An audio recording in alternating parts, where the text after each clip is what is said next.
Howdy friends, Guthrie Trapp here coming to you from my house in East Nashville, Tennessee. Hey, I'm super proud to be a part of this Woodshed series with Seymour Duncan. Thanks so much for having me, guys. It means a lot to me. What I'd like to do right now is talk about something and propose a little bit of a challenge to you. And this is something that I think is getting overlooked by a lot of beginner to intermediate guitar players.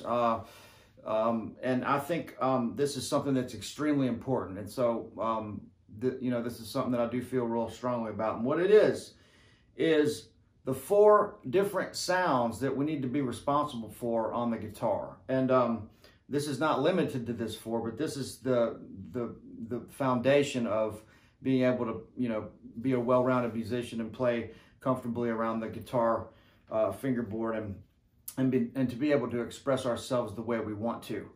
And so the thing that I think is that I want to stress here is the pentatonic shape, minor and major, the pentatonic scale or pattern, or however you want to look at that.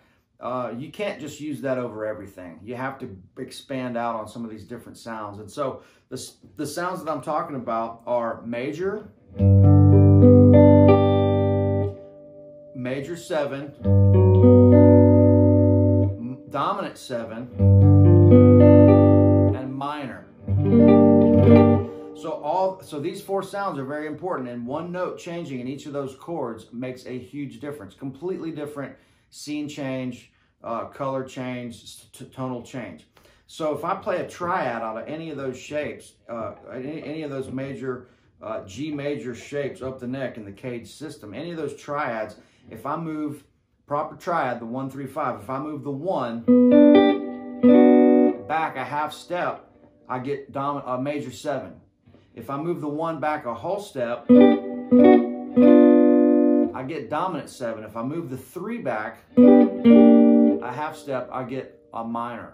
So right out of that major shape, I'm getting all those chords by just moving the root.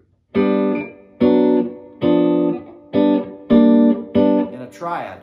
So if I play an arpeggio out of a G major bar chord, 1, 3, 5, 1, there's my major, there's my major 7 because I'm moving the 1 back a half step. Here's my dominant because I've moved the root back a whole step. I'm playing 1, root, 3rd, 5th, 1 for major.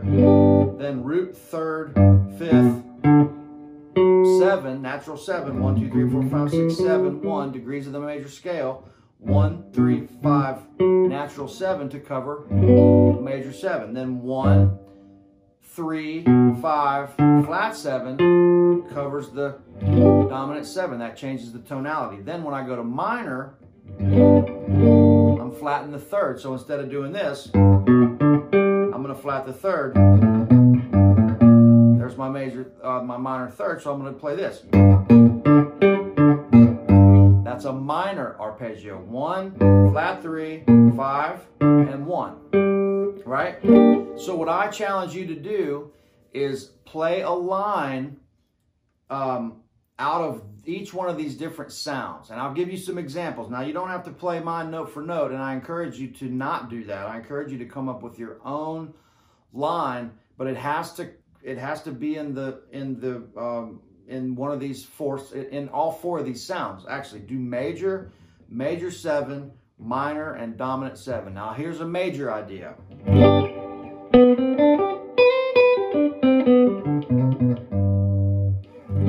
Very major, targeting the major 3rd, the 1, the 5, the root, the chord tones, right? Now, let's go to major 7.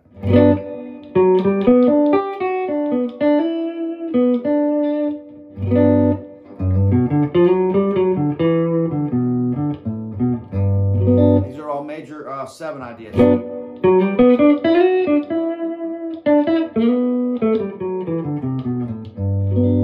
So the major scale still works with the major and the major 7, but I'm targeting that chord tone, the natural 7. Right? And so then here's dominant 7.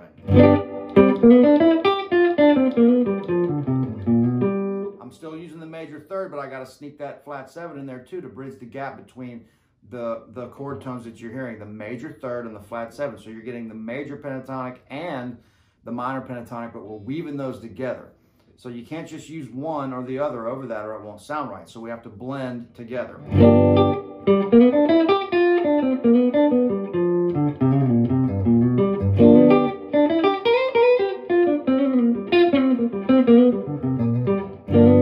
That's dominant 7. Now we'll go to minor.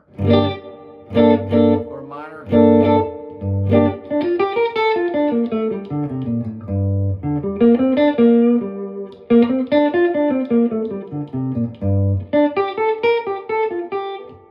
Could be something that simple.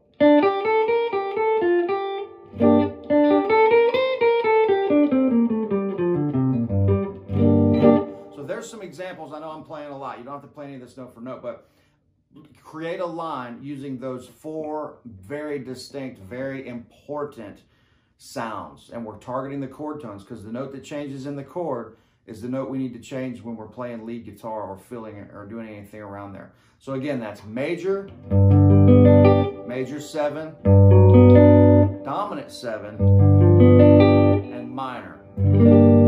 Great. Hey, this is going to be a fun one. I hope you guys enjoy that and got something out of it. Again, thank you so much to everybody at Seymour Duncan for having me be a part of the Woodshed Challenge. And I need to get to the Woodshed myself here, so I'm gonna take off and look forward to seeing you guys down the road. Thanks a bunch. Bye.